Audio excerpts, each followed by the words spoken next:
Ewan, we need to talk about Square Enix 100% because that is a company that is back in the news and seems to never not be in the news for making mistakes and losing money. I don't know if you saw this news story, but just the other day, they've announced that they're going to take a $140 million loss on games that they have in production. So essentially, and this is via a write-up by IGN, the company is essentially refocusing entirely its approach to console and PC games. It has not seemingly made as much money as it wanted to, and is now refocusing its approach to developing games generally. Now, there's so much to get into when it comes to this, because Square Enix has kind of been doing this for years already. They sold off a bunch, if not all of their Western developers. You know, Embracer picked up Eidos and Crystal Dynamics, and IO Interactive went independent.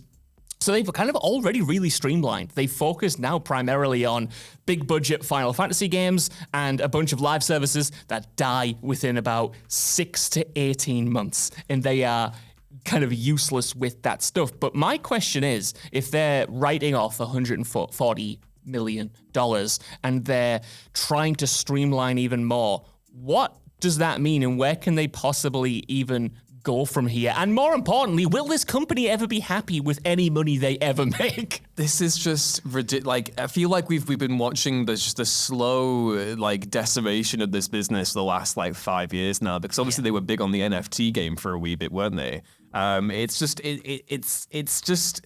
It just strikes me as we've spoken so much this year and last year about kind of the volatility of the gaming industry and the long development cycles, the long time it takes stuff for investors to see their money return back to them or whatever. That is a significant chunk of it. $150 million? Yeah, 140, yeah. $140 million on projects that were in development.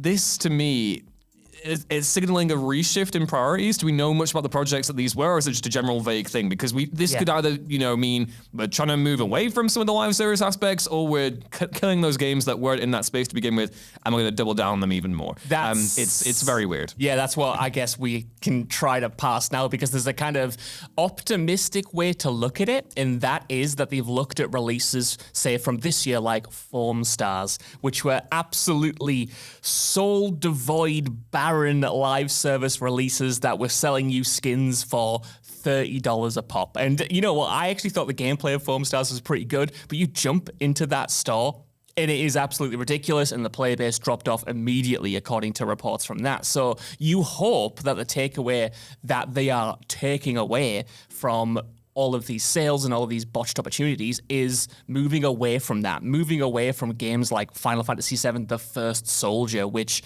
are these live service attempts that don't just die, they are deleted from the internet, right? They are pulled, then they are so disastrous that they don't even exist anymore. You can't even play them. What makes me a little bit cynical about that line of thinking is that, unfortunately for Square Enix, a lot of their big single-player AAA games have reportedly underperformed as well. You know, I mentioned, I think, Forspoken just then, and that came out the start of last year. That underperformed. It seems like Final Fantasy VII Rebirth is underperforming. Even Final Fantasy 16, which came out last year, sold well, but apparently still kind of came in under expectations. But there were a lot of factors tied to that as well, because all of those games I just mentioned were either a straight PS5 exclusive or were PS5 and PC. So that's going to limit the audience anyway, right? So it makes me wonder, is this rethinking? Are they rethinking their approach to platforms more than anything else? Because they have so been associated with Sony, and they have partnered with Sony so many times now on both existing franchises and new IPs, that to me it's like that is clearly not working for you, Square Enix. Like, it's clearly not offsetting enough of the cost. And is the answer to get these games to PC quicker and maybe even spread them out to, I don't know, the Switch if they're a sort of lower budgeted game, or Xbox? Get that bigger player base to hopefully allow those quality games, for the most part, to recoup those costs. Yeah, that makes sense to me. I do wonder, because again, this is just me speaking as someone who's never really been into Final Fantasy, I always do look at that and think, wow, that is a core tentpole gaming franchise. That is one of the big that is a gaming brand, you know what I mean? But at the same time, I'm also kind of like, the further we go on, the further your series goes into the double digits in terms of numbering or whatever. Is that prohibitive to gaining new players? Like, even knowing what I do and having read up about Final Fantasy and knowing the context for, each game is not necessarily connected to the other, and obviously the Final Fantasy VII stuff is connected, and you could jump in with the remake and then go in through there. It still is quite an intimidating thing to get into. So I do wonder potentially if this is just the case of, if they're concerned with their single player franchises, like maybe like Final Fantasy is underperforming, maybe that is just a natural kind of winding down of the lifespan. Obviously, it's still like hugely successful. I don't think Final Fantasy will ever go away, but I do wonder if maybe there is a slight concern on the studio's behalf, just again, just wild speculation here, that they need to find new ins to the market, and that, maybe Final Fantasy as a thing is just, it's slightly prohibitive to people. I think that's definitely the case with Final Fantasy VII and that entire remake project, because the original remake that launched on PS4 in 2020, I think, that sold really well. And I think that was coming off, one, the idea that, it was a straight remake and was going to be the game that people had clamored for literally decades at that point, when we kind of found out that it was going to be split into 3 games. And those games were going to be, 40 plus hour epics, and they were going to be tied to one console. In my head, that was always going to lead to Rebirth not selling anywhere near as well, because it's the middle chapter of a now existing sub-franchise that is prohibitive, right? Like, even if you want to get into Final Fantasy VII as just a property, like, you're not getting the whole story. It's going to cost you £70 for a slice of it, and you're going to have to deal with all of this baggage that you might not have any knowledge about. Like, if you haven't played Final Fantasy VII Remake, you can jump into Rebirth and probably have a good time. It is that separate, but I mean, you're not going to get the full experience. You're always going to feel like you're missing something. I'm playing through it right now, and I'm only about 15 hours in, and there are a bunch of references, even in like the side missions or the main missions, to characters that I literally interacted with 4 years ago, and I can't remember. I need to have that kind of sense of, I don't know, I need to do my own homework. And I have played that game, right? If you have no knowledge about it, you're probably jumping in and you're probably just like a little bit overwhelmed. And I think knowing that the finale is coming and knowing that the game is ultimately going to go down in price and it's going to get better through patches or DLC or whatever it is, it's going to feel more complete.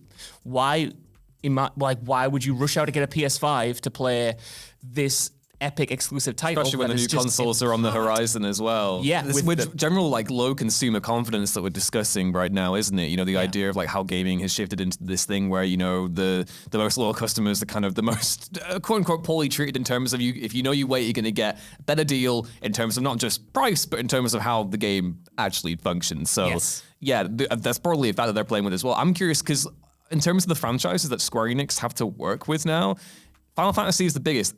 What else have they got in their locker? Is it just kind of it? Like I said, they've sold off a lot of the Western IP that they owned, your Tomb Raiders, your Deus Exes and stuff. It doesn't seem like they're eager to strike a deal with Marvel again anytime soon after Guardians of the Galaxy and the Avengers.